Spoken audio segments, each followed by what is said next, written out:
కాంపిటీషన్లో మేము ఏదైనా మాట్లాడితే ఏందమ్మా అంత మాట నువ్వు అని అడిగేటోడు దేవేందర్ గౌడ్ గారు.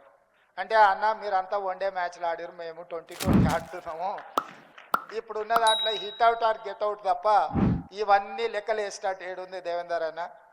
పాతకాలంలో టెస్ట్ మ్యాచ్లాగా ఆడిర్రు జయపాల్ రెడ్డి గారు, పివి నరసింహారావు గారు, మరి చెన్నారెడ్డి గారు. ఆ తర్వాతి తరం మీరు వన్డేలు ఆడినరు అన్న, ఇప్పుడు మేము 20-20 ఆడుతున్నాము.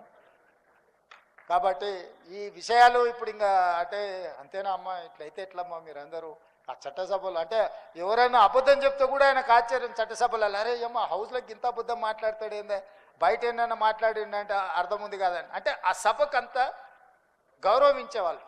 వారి ఉపన్యాసం పాతది మీరు ఎప్పుడైనా వినండి, సెటైర్ ఉంటుంది, సర్కాజం ఉంటుంది, హ్యూమర్ ఉంటుంది, కంటెంట్ ఉంటుంది. కానీ ఈరోజు చట్టసభలలో మాట్లాడేటోళ్ళని చూడండి, ఎన్ని తిట్లు తీటినో, ఎంత సెటగా తీటినో, ఎంత ఎదురుగున్నోళ్ళని అవమానించే విధంగా, కించపరిచే విధంగా మాట్లాడినో అనే పోటీ జరుగుతుంది.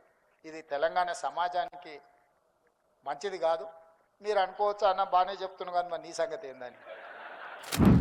నేను మీ అందరికి చేసే విజ్ఞప్తి ఏంటంటే ఆటనే అట్లున్నది, అట్లా ఆడకపోతే నేను అవుట్ అవ్వాల్సి వస్తుంది. అట్లాంటి ఆట మేము ఇష్టం ఉండి ఆడడం లేదు. నాకు చాలా ఏళ్ళు కలిసి పనిచేసిన అనుభవం పెద్దలు దత్తాత్రేయ గారితో, లక్ష్మణన్నతోని కలిసి పెరిగి అంటే వాళ్ళ ముందర పెరుగుకుంటూ వచ్చినాం. దేవేందర్ గౌడ్ గారితో కలిసి పనిచేసినాం. ఆనాడు ఉన్న రాజకీయాలు లేకపోతే విధానాలు, ఒక ఆర్గనైజేషన్. ఈ మధ్యలో రేవంత్ రెడ్డి మాట్లాడుతుండు, నేను 20-20 మ్యాచ్లు ఆడుతున్నా అంటుండు. నువ్వు 20-20 ఆడతావేమోగా, నువ్వు 20-20 ఆడవు. వాస్తవంగా నువ్వు 20-20 దేనికి ఆడతావు అంటే పైసల కలెక్షన్కి ఆడతావు. అసలు నువ్వు ఆడే మ్యాచ్ అంతా కూడా తొండి, నీదంతా తొండి మ్యాచ్ ఉంటుంది, తొండి ఎగ్గొట్టే మ్యాచ్. ఏంది నీ మాటల్లో తొండి, హామీల అమలులో ఎగ్గొట్టేది ఉంటుంది నీ దగ్గర. కానీ కలెక్షన్లో మాత్రం 20-20 ఆడతావు నువ్వు.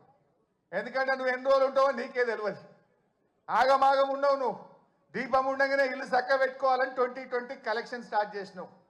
కానీ కేసీఆర్ అన్నీ ఆడతాడు. ఆయన టెస్ట్ మ్యాచ్ అయినా అద్భుతంగా ఆడతాడు, వన్డే అయినా అద్భుతంగా ఆడతాడు, 20-20 అయినా ఆడతాడు.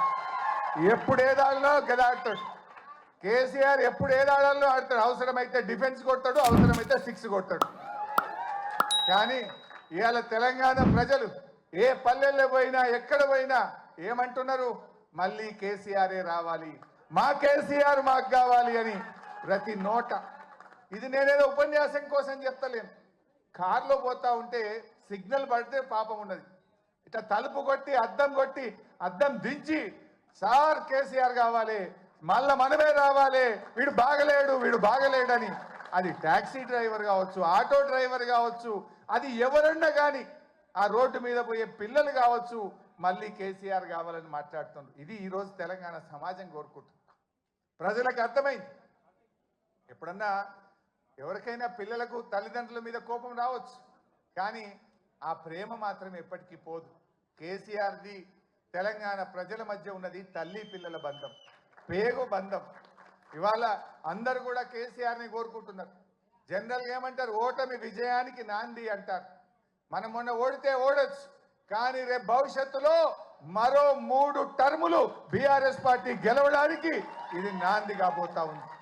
సరే అది ఎప్పుడు వస్తాయా ఏమొస్తాయా రాని, కానీ అందరు కూడా ఇలా కేసీఆర్ వైపు చూస్తూ ఉన్నారు. నిజానికి కేసీఆర్ లేకపోతే ఈ తెలంగాణ వచ్చేదా ఇలా ప్రతి ఒక్కరు కూడా ఆలోచించాల్సినటువంటి అవసరం ఉంది. ఎవరో ఎంతో మంది మాట్లాడుతుండు, ఒకటి తెచ్చినామంటుండు, ఇంకొకటి ఇచ్చినామంటుండు. కానీ ఇలా తెలంగాణ వచ్చిందంటే, ఢిల్లీ కదిలిందంటే దానికి ఒకే ఒక్కడు కారణ జన్ముడు మన కేసీఆర్. ఆ కేసీఆర్